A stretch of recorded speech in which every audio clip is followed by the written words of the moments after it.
अरे गोपाल, तू नई नई दुल्हन भी ले आया और हमें दुल्हन का मुंह भी नहीं दिखाया। हाँ हाँ, क्यों नहीं। मैं सब लोगों को अपनी नई दुल्हन का चेहरा दिखाऊंगा। जरा रुको, अभी बुलाता हूँ। अरे भाग्यवान, तुम कहाँ हो? देखो, तुमसे मिलने गांव की बूढ़ी माँ आई है। अरे वाह गोपाल, तेरी पत्नी तो बहुत सुंदर है रे। कहाँ से ले आया इतनी सुंदर पत्नी? अरे, आप लोग भी ना कैसा मजाक कर रही हैं। अच्छा गोपाल बेटा, अब मैं चलती हूँ।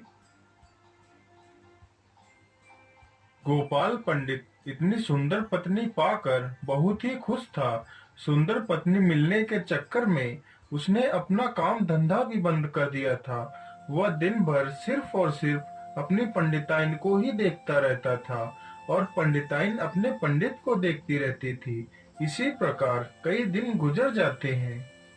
अरे मंगत भैया, ये गोपाल पंडित तो गांव में दिख ही नहीं रहे हैं। कहाँ चले गए हैं पंडित जी? अरे किशन दादा, पंडित जी तो अब घर से बाहर ही नहीं निकलते हैं, क्योंकि उन्हें इतनी सुंदर बीवी जो मिल गई है। अरे भैया, ये क्या कह रहे हो? अगर ऐसा ही रहा तो पंडित जी तो भूखों मरने लगेंगे। चलो चलकर देखते हैं।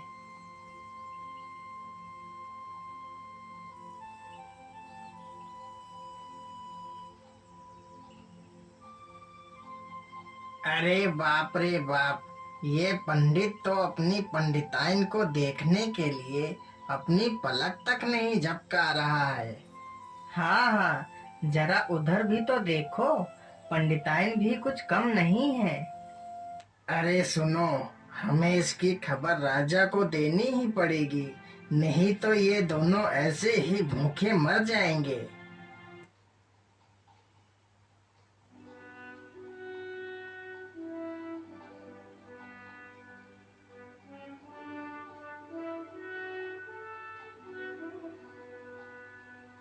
हाँ हाँ, यह तो बड़े ही चिंता का विषय है। मुझे एक राजा होने के नाते उन दोनों को बचाने के लिए कुछ ना कुछ तो करना ही पड़ेगा। सैनिकों, गोपाल पंडित को आदर पूर्वक हमारे सामने पेश किया जाए।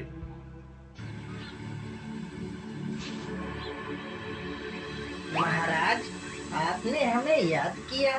बोलिए महाराज, क्या आज्ञा है हमारे लिए? पंडित जी, हमारी बड़ी राजकुमारी के लिए हमें योग्य वर नहीं मिल रहा है। आप जाओ और हमारी पुत्री के लिए योग्य वर ढूंढ कर लाओ। महाराज, क्षमा कीजिए, लेकिन मैं अपनी पंडिताइन को छोड़कर कहीं नहीं जा सकता। मैं अपनी पंडिताइन को अकेला नहीं छोड़ सकता। तुम्हारी इतनी हिम्मत कि तुम अपने राजा की आज्ञा का उल्लंघन करो। तुम्हें पता भी है, तुम्हें इसका दंड भी मिल सकता है। महाराज, आप मुझे कोई भी दंड दे दीजिए, लेकिन मैं अपनी पंडिताइन को अकेला छोड़कर कहीं नहीं जाऊंगा। यदि मेरी पंडिताइन को कुछ हो गया तो मैं क्या करूंगा? पंडित जी, आप बिल्कुल भी चिंता मत करिए। आपकी पंडिताइन की सुरक्षा की जिम्मेदारी मेरी है। ठीक है महाराज, यदि आप मेरी पंडिताइन की सुरक्षा की जिम्मेदारी ले रहे हैं, तो मैं आपकी पुत्री के लिए वर ढूंढने के लिए जा रहा हूँ। फिर पंडित वहां से चल देता है।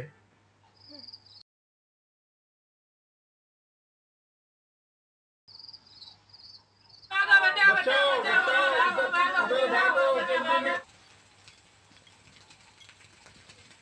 अरे गांव के तो सभी लोग आ गए, लेकिन पंडिताइन तो अभी भी नहीं आई हैं। हाँ हाँ भैया, पंडिताइन तो अभी भी नहीं आई हैं। जल्दी चलो, नहीं तो कहीं पंडिताइन को कुछ हो गया तो पंडित भी मर जाएगा। अरे पंडिताइन, घर से बाहर आ जाओ, गांव में आग लग गई है। अरे पंडिताइन, घर से बाहर आ जाओ, घर में आग लग गई है। पंडिताइन चुपचाप घर के अंदर बैठकर पंडित की तस्वीर देखती रहती है और तस्वीर देखते देखते ही जल जाती है और जलकर उनकी मृत्यु हो जाती है।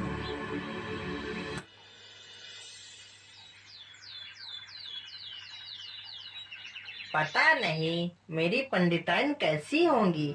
हे प्रभु, मेरी पंडिताइन को सुरक्षित रखना। और यह रास्ता भी खत्म होने का नाम ही नहीं ले रहा है। पंडित जैसे ही अपने गांव में पहुंचता है तो उसे पता चलता है कि पंडिताइन की आग से जलने के कारण मृत्यु हो गई है। यह सुनते ही उसकी आंखें फटी की फटी रह जाती हैं। हाय हाय, ये क्या हो गया मेरी पंडिताइन को। अब मैं तुम्हारे बिना कैसे रहूंगा। मैं भी तुम्हारे साथ मरना चाहता हूँ। मुझे भी मार डालो गांव वालों। मुझे भी नहीं जीना है मेरी पंडिताइन के बिना। महाराज, आपने कहा था कि आप मेरी पंडिताइन की रक्षा करेंगे, लेकिन मेरी पंडिताइन तो मृत पड़ी है। महाराज, ये कैसी सुरक्षा है आपकी। महाराज, मुझे भी मार डालो। अरे गोपाल जी, आप इतना दुखी मत होइए। जो हुआ उसे तो मैं नहीं बदल सकता, लेकिन मैं तुम्हारा दूसरा विवाह करवा देता हूँ। तुम्हारा विवाह इससे भी ज्यादा सुंदर स्त्री से करवा दूंगा। नहीं नहीं महाराज, मुझे किसी से विवाह नहीं करना है। मुझे तो सिर्फ मेरी यही पंडिताइन चाहिए, नहीं तो मैं भी अपने प्राण त्याग दूंगा। हे भगवान, अब मैं क्या करूं? इसकी पंडिताइन कहाँ से लाऊं? अगर इसकी पंडिताइन नहीं मिली तो ये भी मर जाएगा। हे ईश्वर, तुम ही कोई रास्ता दिखाओ। अच्छा, ठीक है पंडित जी, मैं तुम्हारी इसी पंडिताइन को ठीक कर दूंगा। मुझे बस 1 सप्ताह की मोहलत दो। तब तक मैं तुम्हारी पंडिताइन को तेल के कुंड में रखवा देता हूँ। तुम इनकी देखभाल करो और मैं जा रहा हूँ। फिर राजा पंडिताइन को तेल के कुंड में रखवा देता है।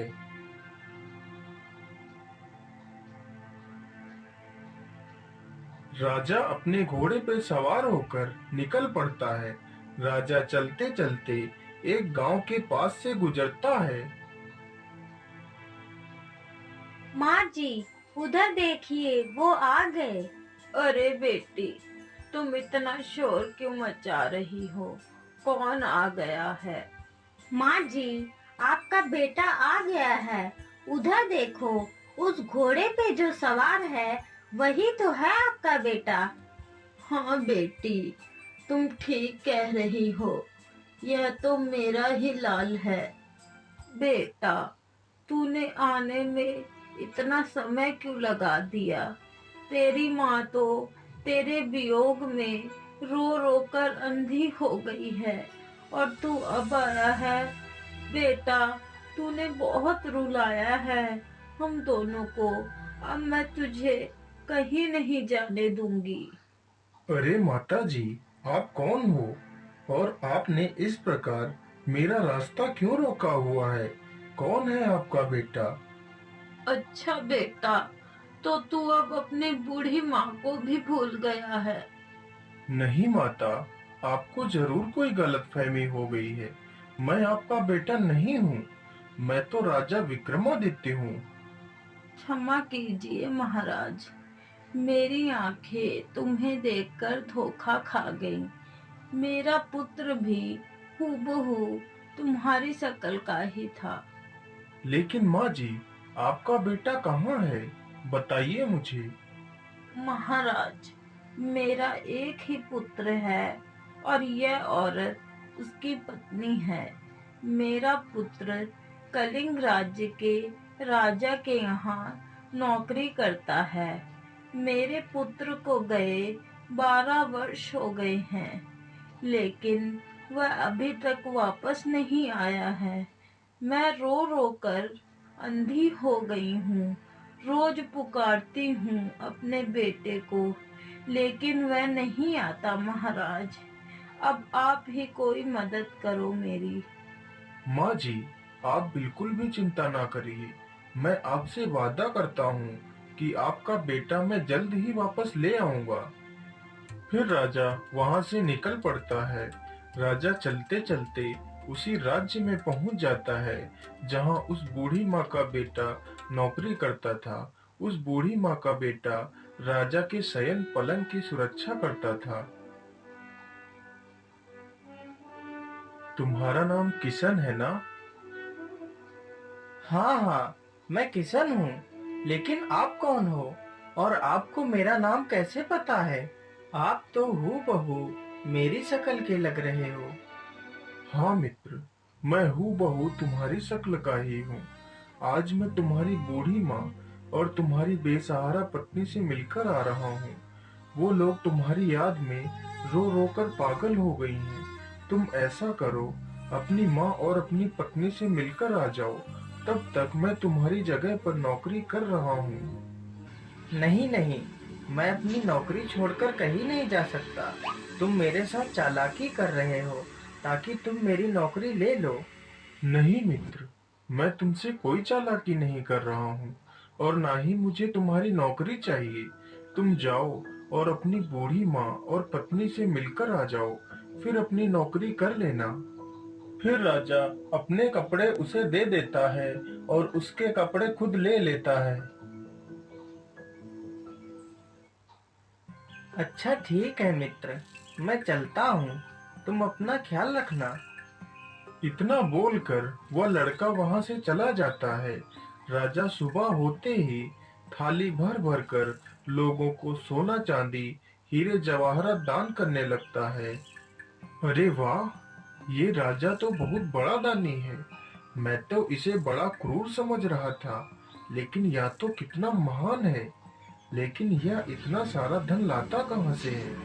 मुझे इसका पता लगाना होगा। जैसे ही आधी रात गुजरती है तो राजा चुपचाप उठकर वहां से जंगल की तरफ निकल पड़ता है। अरे ये क्या? राजा इतनी रात्रि में अकेला कहाँ जा रहा है? चलो इसका पीछा करता हूँ।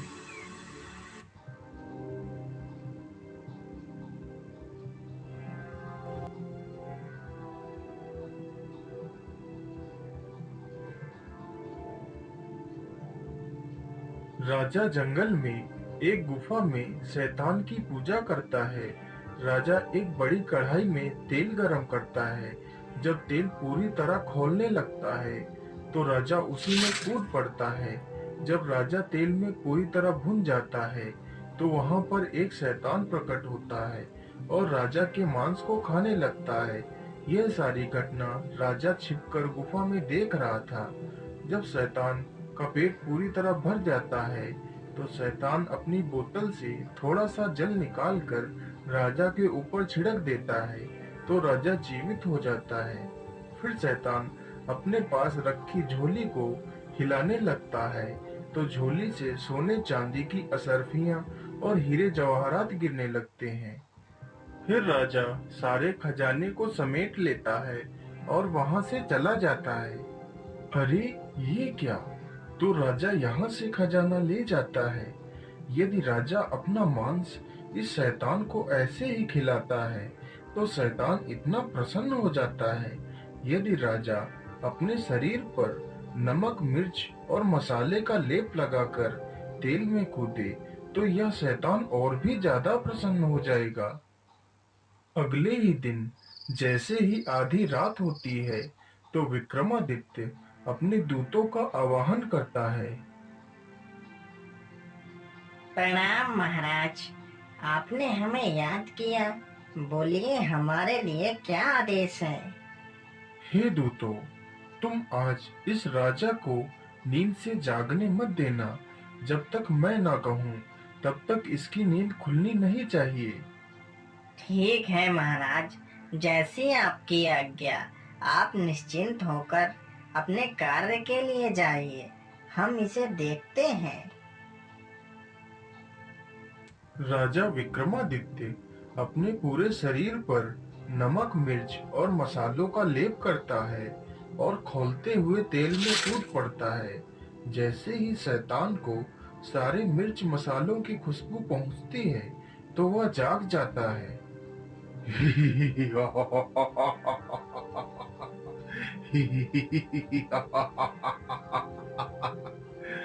आज इतनी अच्छी खुशबू कहाँ से आ रही है? शैतान उस दिन पेट भरकर खाता है और बाद में राजा को जीवित कर देता है। अरे राजा, आज मैं तुझसे बहुत प्रसन्न हूँ। आज तूने मुझे बहुत खुश कर दिया है। मांगो राजन, तुम्हारी क्या इच्छा है? आज मैं तुम्हारी कोई भी इच्छा पूरी कर सकता हूँ। हे शैतानी देवता, यदि आप मुझसे प्रसन्न हैं, तो मुझे वचन दीजिए कि जो मैं आपसे मांगूंगा वो आपको देना पड़ेगा। मैं तुम्हें वचन देता हूँ कि आज तुम जो भी मांगोगे मैं तुम्हें दे दूंगा। तो सुनिए शैतान देवता, पहले तो मुझे आपकी ये अमृत की बोतल चाहिए और फिर मुझे ये आपके खजाने की झोली चाहिए। फिर शैतान वह बोतल और खजाने वाली झोली राजा को दे देता है।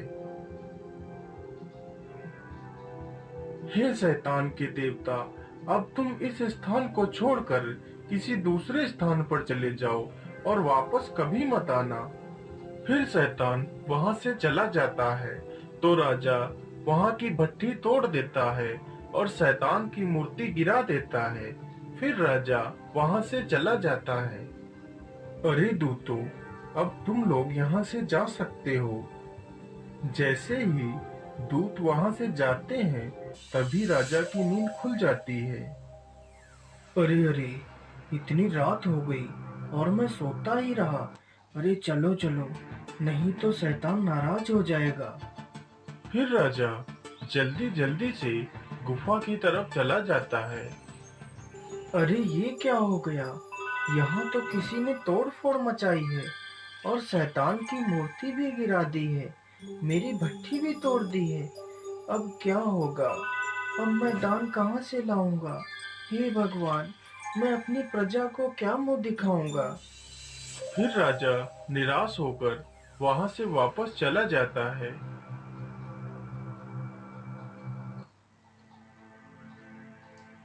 क्या बात है महाराज, आज आप इतने उदास क्यों हो? तो राजा पूरी कहानी बताता है। महाराज, आप दुखी मत होइए, उस खजाने की झोली मेरे पास है। ये देखिए महाराज, अब आपको रोज रोज अपने आप को जलाने की कोई आवश्यकता नहीं है। ये झोली लीजिए और रोज इस झोली को हिला लेना और लोगों में दान कर देना। लेकिन ये खजाने की झोली तुम्हें कहाँ से मिली? फिर विक्रमादित्य राजा को सारी कहानी सुनाता है।